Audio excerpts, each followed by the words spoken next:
if you have a family member or a friend or have yourself dealt with addiction, I want you to stand.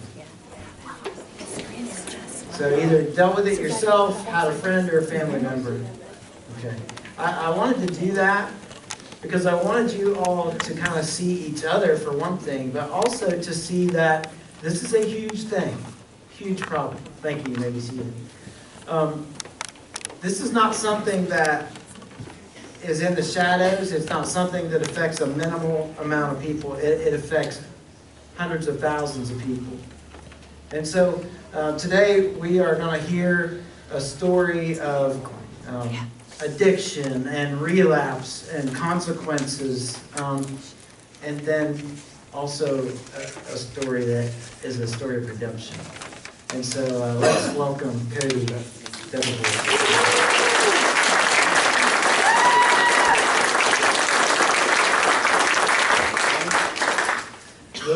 Before we get started, I want Kaylee to stand up so everybody can see the one who was with strength in.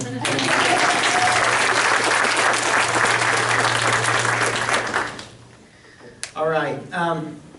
Did you come on? You think you're all right on there? Your mic is on? Yep. Okay. So I've been hanging out with Cody now for several years. Kind of met him in about halfway through this process, or maybe 3/4 of the way through this process, and so it's been a yeah, he wants a drink, Kaylee. No. Oh, I didn't want to have a mint in my mouth while I tried to talk. That's nasty. I'm glad you did a mint though before you stood up here with yourself. And so it's just been a really big learning experience for me as a pastor who grew up in a home that we didn't even have ever alcohol in the house. I didn't know anyone that did drugs when I was growing up, and really didn't get exposed to addiction ministry until about 2009. So I've learned a ton and still learn every day. And so, you know, some people would say that people who use drugs must have had a horrible childhood. What do you guys think? Is that true? No. It's not true. So tell us a little bit about, you know, what your childhood was like, and if you went to church and that kind of stuff. I had a great childhood. You know, my mother and father were very supportive, very loving, always there for us. You know, me and one of my older brothers, we played every sport possible almost, and you know, they were always there for us. Dad's coaching, mom's in the bleachers with the cowbell. And you said something about somebody from your family that took you to church when you were littler? My grandfather and my grandma would come pick us up every now and then, take us to church. There was a time later in my life when I got into church pretty heavy, but then got into high school and realized it wasn't a cool thing to do. So, yeah. So what was your first experience with drinking? Because a lot of us would assume that folks don't really get exposed to drugs or alcohol until college or the end of high school, but what was your experience? My first experience with drinking was in about 7th grade. Went over and stayed with a buddy over by Burning Tree Golf Course. They had an apartment. And one of the main reasons I stayed with him is because he said that his mom would buy us cigarettes and alcohol. So I went over there, she went and she bought us cigarettes and alcohol. Mad Dog 2020, if you've ever had it, it's disgusting. Which some people's stomachs just turned. It was Hawaiian Blue Mad Dog 2020, and by the end of the night, the toilet water was blue. Yeah. So you're drinking, and this is in what grade? 7th grade. 7th grade. Before that 6th grade year, I tried marijuana for the first time at school. So tell us how that went down. Were you doing it in the bathroom, or were you smoking marijuana in 6th grade? No, in 6th grade, there used to be a class or two up on the hill. It's where the old junior high is, where the Hebron, or Jackson Elementary is now. And I had a class up on the hill. And after that class, we were walking down for lunch, and one of the guys had a joint, and I smoked it with him. So I can't even imagine thinking that my kid's going to junior high as a sixth grader, are getting exposed to drugs like, hey, you want to hit, you know? I mean, they're walking along between buildings and this is going on. But what we are learning now today, and if you've been connected with any of the school staff at Lakewood, you know that drugs are becoming more and more a part of younger and younger grade levels every year, to the point where, you know, there are police in our school buildings at times with drug-sniffing dogs, those kinds of things, even in the middle school. And so it is a huge problem. One of the things I'll tell you that you may not know is that kids now look for their grandparents or their parents' pain pills, drugs, and then they take them to school and sell them to make money, or you know, just to be cool. They think they're cool. So when you were in high school, did you drink then all the time because you had already started doing that in middle school? You know, I played 3 sports up until high school, and realized that football was my passion. I also wrestled my freshman year. And during football season, I was always hyper-focused on football. And that was my justification for controlled drinking, that I didn't do it during the season. But when the season was over, it was game on. Usually every weekend, you know, a few weekends here and there, no. But during wrestling, as a freshman, I got in with like the older group, the older crowd. And every day after wrestling practice, they were usually my ride. So we'd hop in the car and wouldn't go home. We'd, you know, they'd have a joint or a bong or a bowl or whatever, and we'd smoke pot. Mostly it was drinking though. Like I said, we would drink most every weekend, Friday and Saturday night. So I hear you met a pretty special girl, and as a sophomore, tell me how you met her. I think her name's Kaylee. Yeah, and she remembers this story fondly. It was the first day of my sophomore year, her freshman year. And you know how flirting and all that stuff goes at that age. Hey, she likes you. So I thought, okay, I'll ask her out. And we had dated, I say dated, but we went out a couple years before that for like, what, 2 days maybe. It was middle school love. Yeah. But no, I called her over, and we were in the gym. We were in the gym at the junior high, now the old high school. And there was a plyometric box up against the wall, in the north wall of the gym. And I don't know if you don't know what a plyometric box is. It was about a 3-foot box that we used to train athletes on their explosion, jumping up and hopping down, jumping up and hopping down. So I had her, and I, you know, backing up, bringing her back this way, away from my friends, just in case she rejected me. And I kept backing up, and I don't know why, I was just nervous. And all of a sudden, I fell backwards over the plyometric box. But she said yes, so I got her. So you guys started dating, and you were a sophomore, she was a freshman. And so were you doing drugs very much through high school, or just drinking? And it sounds like you didn't drink when you were in football season, but did you do any harder drugs in high school, or did you just? No, mainly drinking. My freshman year was actually pretty much, other than maybe a few times, my only year of doing drugs, marijuana, and but mainly it was drinking. I remember my sophomore year, my group of friends and I, we called ourselves the Brew Crew. We took great pride in seeing how many weekends we could go straight drinking Friday and Saturday night. We hit like 25 weekends, and for some reason we were proud of that. Okay.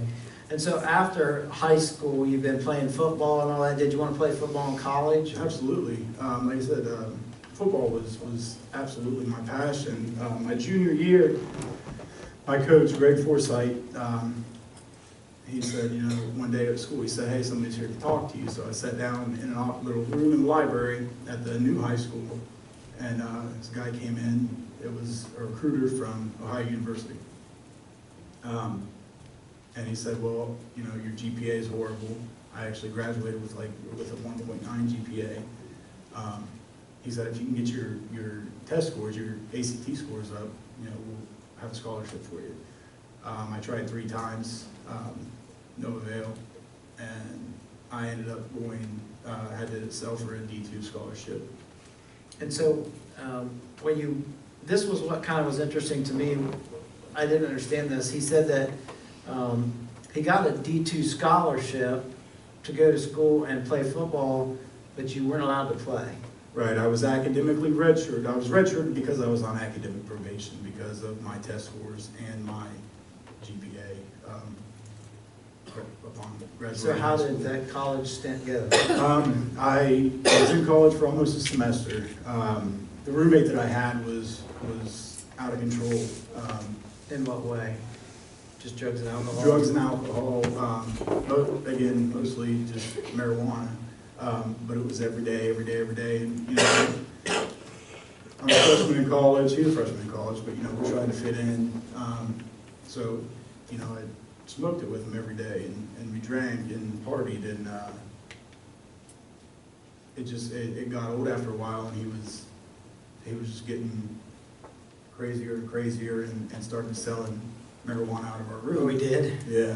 So now you're in danger of legal action. Yeah, and about a week before the semester ended, I ended up dropping out of college and moving back home and with my mom. And so when you moved back home, then it's kind of could have been like a reboot. Mm-hmm. Like, okay, let's start. Did you straighten things out? Absolutely not. Okay. Mom one day found marijuana in my room in an old sewing machine, given to her by, who was that? Given to Nanny, my grandmother who just recently passed away.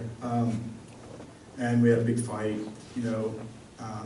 kind of I call it a mutual agreement that I moved out, but I think It's a mutual agreement that she was kicking you out. But for some reason, well, I know why, for selfish reasons, I decided to move in with my drug dealer, who happened to be the guy that I used to go get high with after wrestling practice. And he was dealing cocaine. So a stint with cocaine started there. We really didn't have to pay for it because he was dealing it, and anybody that knows anything about drugs, dealers cut it and they put additives in it, so we would take the cut and use it and store cocaine. His wife was into pills, so we had some pills in there and alcohol. And so you were dating Kaylee this whole time. Mm-hmm. And so Kaylee, did you know what all was going on? I didn't know the severity of it. Yeah. So, and then you were saying earlier that you guys kept getting farther apart. Yeah, and I didn't realize it then because I was being so selfish. Any addict will attest to, you start using, and it's all about you. It's all about me. And finally, I did realize that how far apart we were getting. And I remember thinking to myself, this is the girl that I want to be with for the rest of my life, What am I doing? She's not going to marry a loser. So I went into the recruiting office one day with all intentions of walking back to the Army. And the first door on the right as you walk in was the Marine Corps recruiter. And I walked past his door, and as soon as I get past, he says, "Hey, get in here."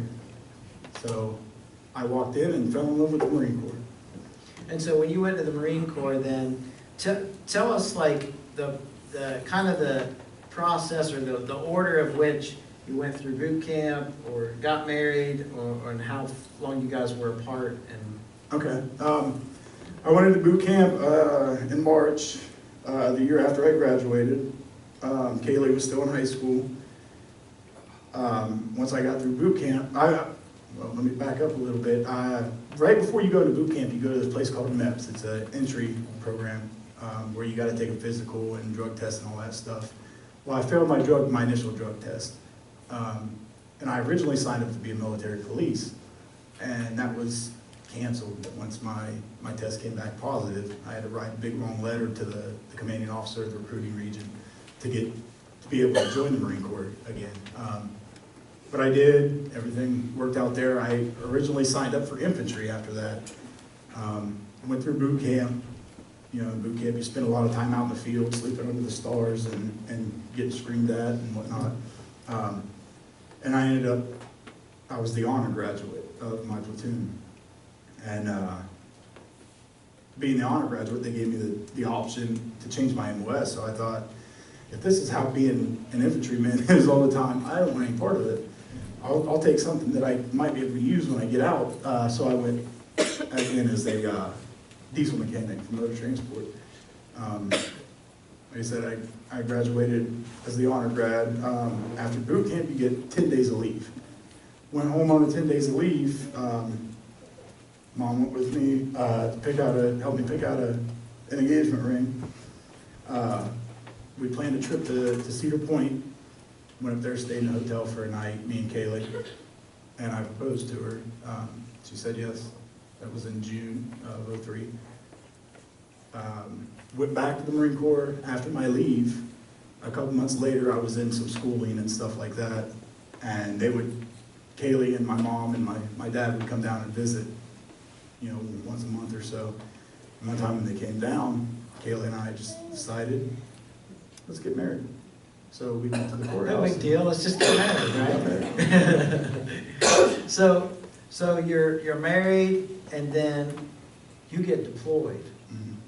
And so Kaylee moves back home, right?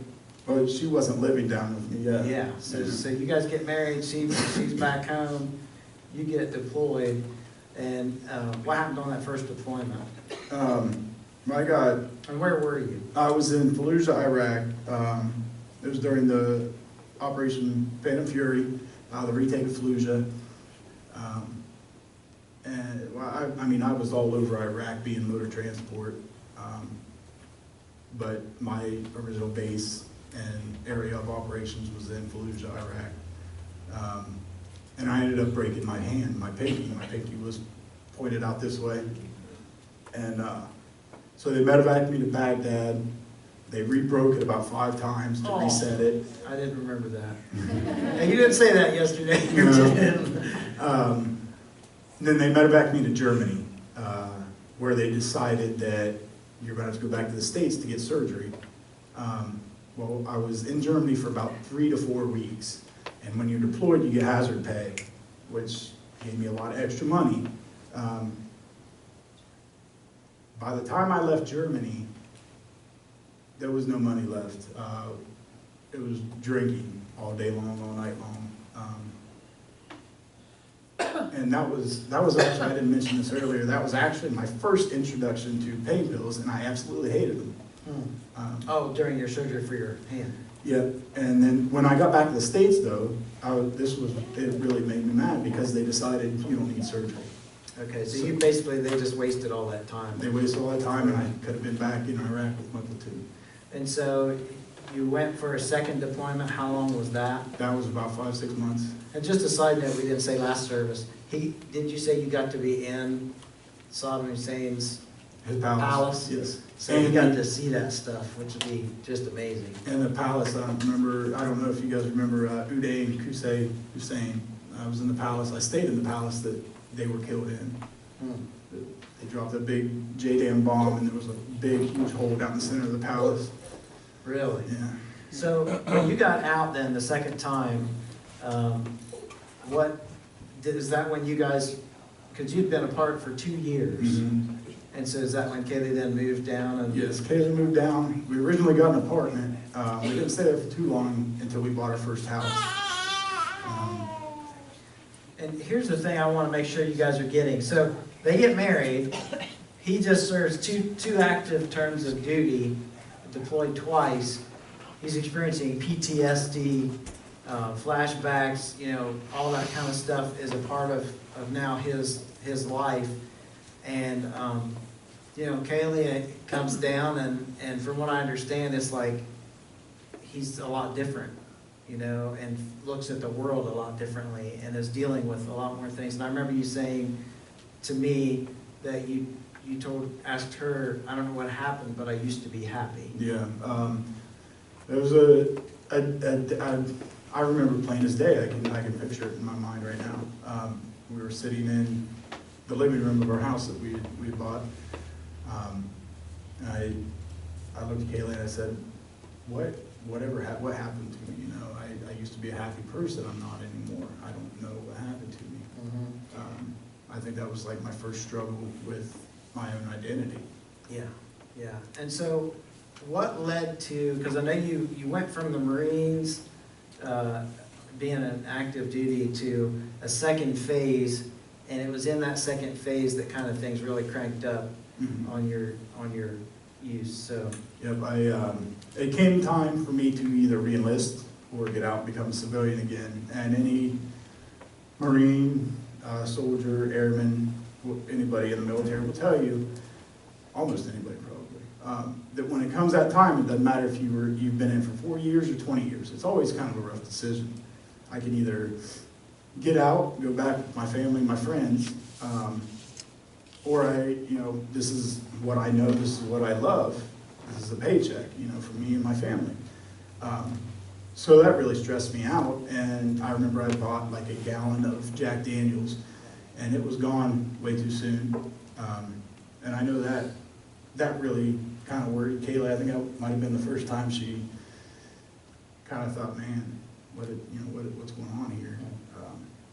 So I decided to stay in, and I told myself, if I'm going to stay in, I'm going to go all out.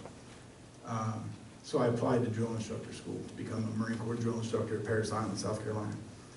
I got accepted, and I went to drill instructor school, which is a 3-month, very intensive school. It's pretty much boot camp all over again. yeah. And so Kaylee, while he was a Marine drill instructor, did you see him very much? Yeah. You had 2 kids, and Cody was telling me that drill instructor, you're basically out for days at a time sometimes doing trainings. Days are 18-hour days. And so there were some habits that you and the other drill instructors got into. Tell us a little bit about the process there. I remember it was my first platoon. It was towards the end of the cycle. And I walked into, it's called a drill instructor house at the front of the squad bay. It's a 15 by 15 room that has a bed and some wall lockers and a bathroom in it. And my boss, the senior drill instructor, had his wall locker open. And I looked in, there was a bottle of gin in there. And I'm thinking, what is going on here, And he came in, poured him a glass, put some juice in it, and started drinking. And it blew me away, because I thought it was really unprofessional. And here's a man that I looked up to, But come to find out, shortly after, 90% of drill instructors, drink on the job. We'll have, a few drinks during the day. Have a drink in the morning, afternoon, evening, and sometimes when it's lights out, you have a few drinks. Yeah. And our justification for it was, it makes us more creative in ways to discipline the recruits. Which, I don't know how many of you have drank very much, but I'm sure you all get a lot more creative, right? When you drink. And so what happened that led to getting out of drill instructor duty, and then things progressed to kind of some of the worst points? It was in my last platoon. We had the recruits at the gas chamber, training them on their gas mask. And I thought I would be big bad drill instructor and walk in the gas chamber with no mask on. And at Marine Corps boot camp, they fill that place with CS gas. It's like a cloud. You see the crystals everywhere. And I walked in, and couldn't hold my breath anymore. Got a big whiff of it. And as a drill instructor, you're not supposed to let the recruits see any weakness whatsoever. So I went out and around the back of the gas chamber and started coughing my head off. My back went out. And, I toughed it out the rest of the day. Because I had duty that night, I didn't want to have my responsibility fall on anybody else on my team, because it was their night to go home to their family. So I stood my duty, woke up in the morning to get the recruits up, and I couldn't get out of the rack. So from there, I went and saw a specialist, a civilian doctor, and ultimately decided that I needed surgery on my back, and that was my second introduction, but I call it my first because it was when I fell in love with pain pills. I remember another one that I remember plain as day is, they say it was Percocet. They said take 2 every 4 to 6 hours. I took 2 and it made me feel pretty good. I thought to myself, if I take 3, it'll make me feel better. So I took 3, and I remember we were walking into a store in Beaufort, South Carolina, and I remember saying to Kaylee, I am high as a kite, this feels really good. And that was probably another one that started to make her worry. Yeah. You know, the use picked up throughout the last few months of my Marine Corps career. They ultimately ended up deciding that I was unfit for duty, and I was honorably discharged medically. And so when you were medically discharged, then the VA started prescribing you painkillers, which you guys know that this is a big problem now with, folks that have served and have been wounded. The VA ends up being a partner in addiction by association and not paying attention to those things. So how many pills were you getting a month? The VA was giving me 260 Percocet a month, along with 120 methadone. I mean, it was a bottle, that tall, and it was just full to the brim. And how many were you taking a day? 20 to 30. So how long would that bottle last you a month? That bottle would last me maybe 2 weeks. And then I would go to the dope dealer and get more, which upon being separated from the Marine Corps, they gave me a $32,000 severance pay that was in our account to help pay for bills while we got back on our feet back here at home and moved in with my dad. That was gone. That 32 grand was gone in 6 months or less. Some of it to bills, but most of it to pills. Pills. And I've learned this from my other friends that we've worked with addiction, that if they all had all the money back that they had spent, because you said in the first service how many dollars a day this habit was. It was around $150 a habit a day. A day. So if you can imagine having all that money back, and I've heard those figures, $100, $200 a day habit is a very common thing for someone's in full-blown addiction. So you can imagine people, we don't have those kind of resources, so that's why, folks resort to lying to their family, borrowing money from other people, all kinds of things, stealing.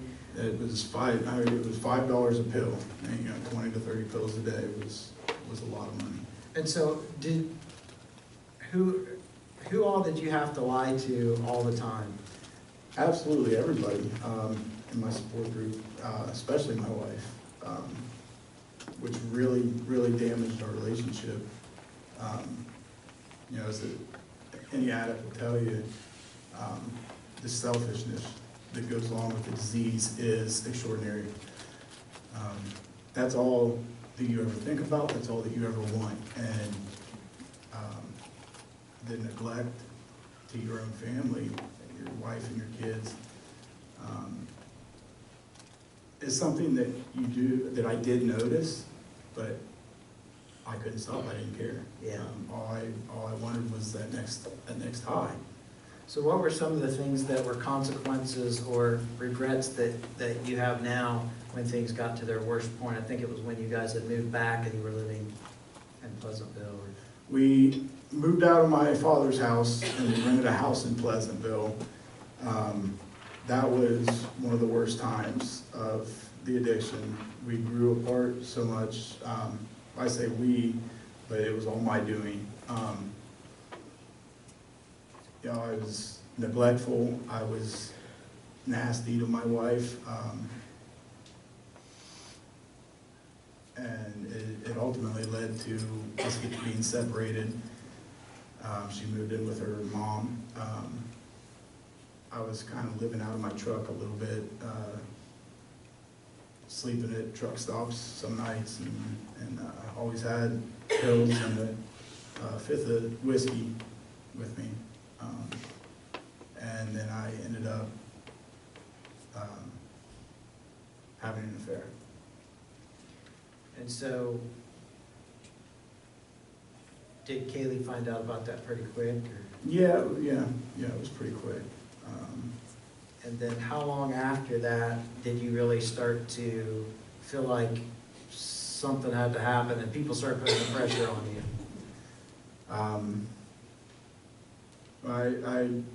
I realized that, what am I doing? I still love this woman. I'm neglecting my kids. That part of me wanted to change, but I still wanted the pills and the alcohol. So I moved back in with my father, and all of the drinking and the use continued. And I kept getting, I felt like I was getting pressured to go to a treatment facility. So I finally decided to appease my family, not for any reason for me, all the wrong reasons. I went to my first treatment at the VA in Chillicothe. Pretty much the whole time thinking of ways to manipulate once I get out and get money and get drugs, which I did. Mm-hmm. So how long before you relapsed? It was same day. Wow. The first one was the same day I got out. So you got out and used that day? Mm-hmm. The first day I got out, I manipulated Kaylee for money, said that I needed to go pay off a drug dealer, and I went and got pills. And then you went through that program again. A year later, the very next summer. Was that 2012? Yeah, yep. Because I got involved in this like 2011, 2012, and I remember Cody's dad bringing him to me saying, we got to do something because, these guys, now, Kaylee and Jeff were starting to call me and say, he's lying to us again, we don't know where he's at, or there's money missing from the account. There's all kinds of telltale signs that things were going on. And so I kind of got involved in this process. And I remember, and I didn't say this at the first service, but I remember one of these relapses, because it was 3 or 4 in. I mean, there wasn't one relapse, there was several.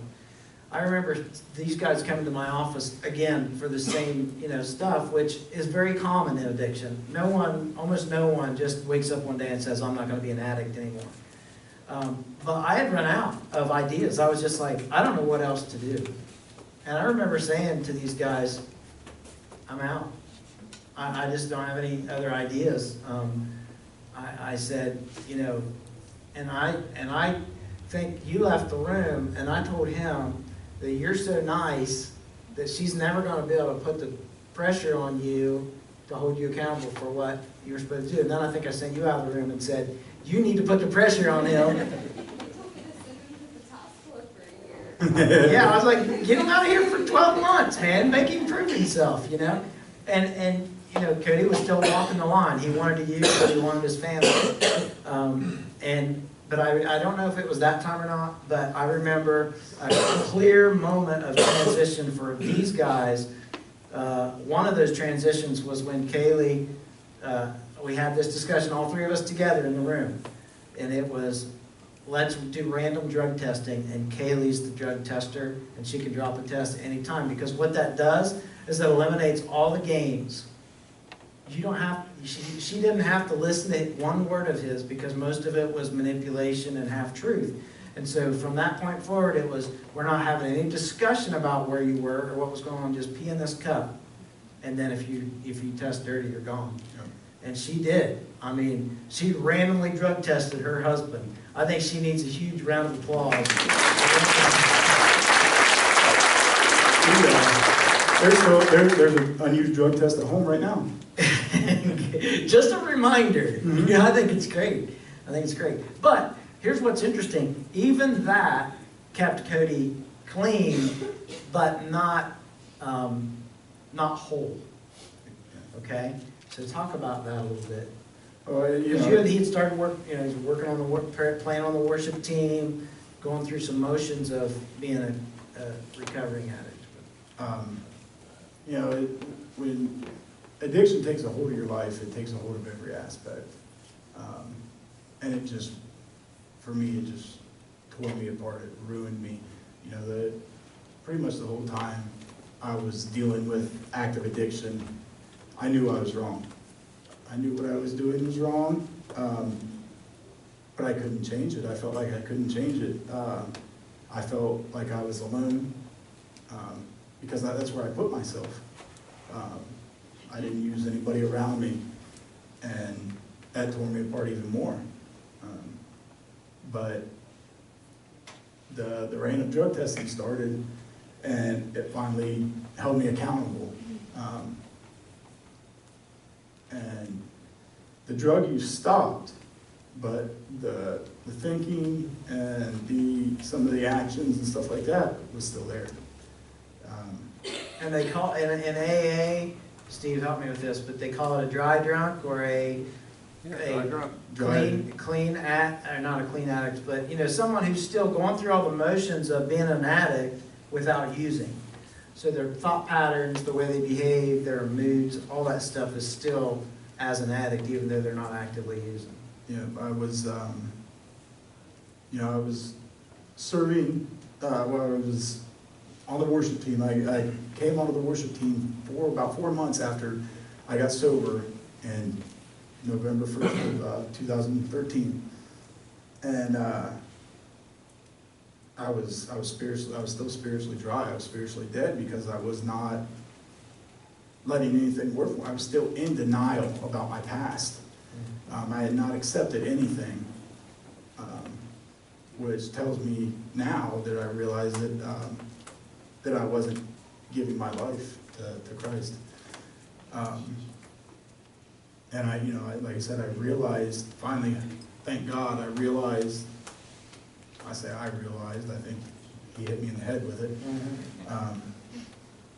Because I remember one day I was out in the driveway and I just started crying, and I dropped to my knees, bawled my eyes out, and started praying. And that was kind of like a moment of clarity for me. You know, my wife's always been there for me, my family, Pastor Brian, and it was time for me to do something to change my life and to change the way I treat my family. So I talked to Kaylee, and we decided that an outpatient treatment. A year and a half into my sobriety, I went to an outpatient treatment at Shepherd Hill. I remember you doing that because he was always coming to group on Wednesday nights, and I was always excited to see you guys at group. And when you said you were going to that, I was like, did he relapse? Because you started going to a program. Yeah.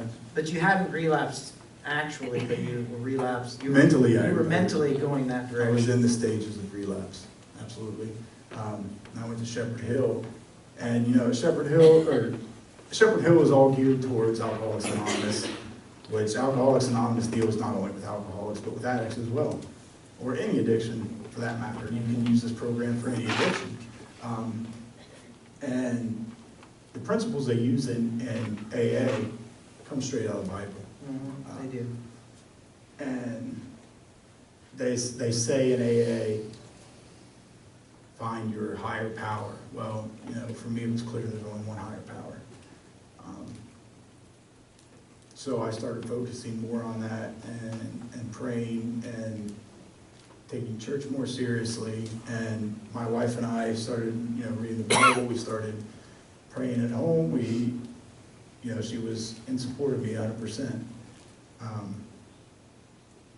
And that really started to turn my life around.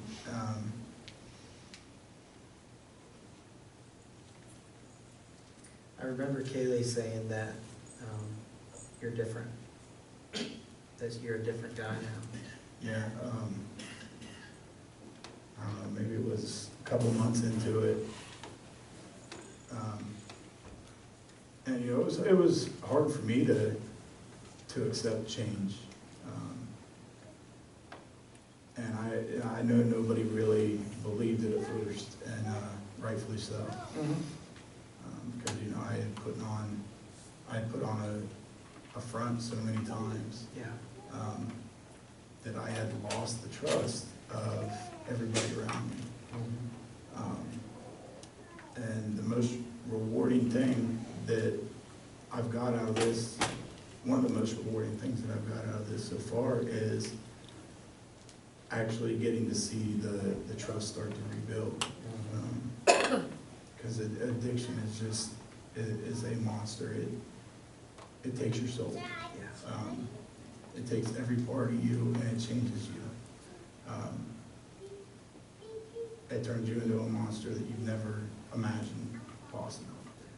So what would you say to these guys, kind of in closing, what would you say to these guys if they are dealing with a family member that's an addict? Take a stand back and take a look at what possibly you may be doing to enable the situation. Enabling an addict is feeding fire. All you're doing is hurting that person, but because you love them so much, you don't realize that. And, you know, I had a couple big enablers in my addiction.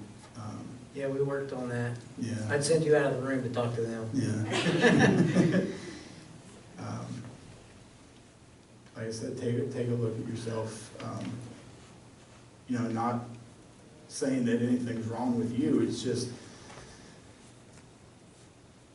like I said, the enabling is the addict's biggest fuel there. An addict is always looking for somebody to enable them. Yeah, yeah. Well, I want to ask Kaylee to come up too, and let's give these guys both a big round of applause.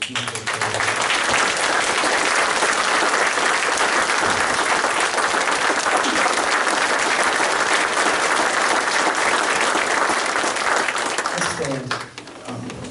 Yeah. Before we end, I would like to give all the credit, the due respect to my family, my wife,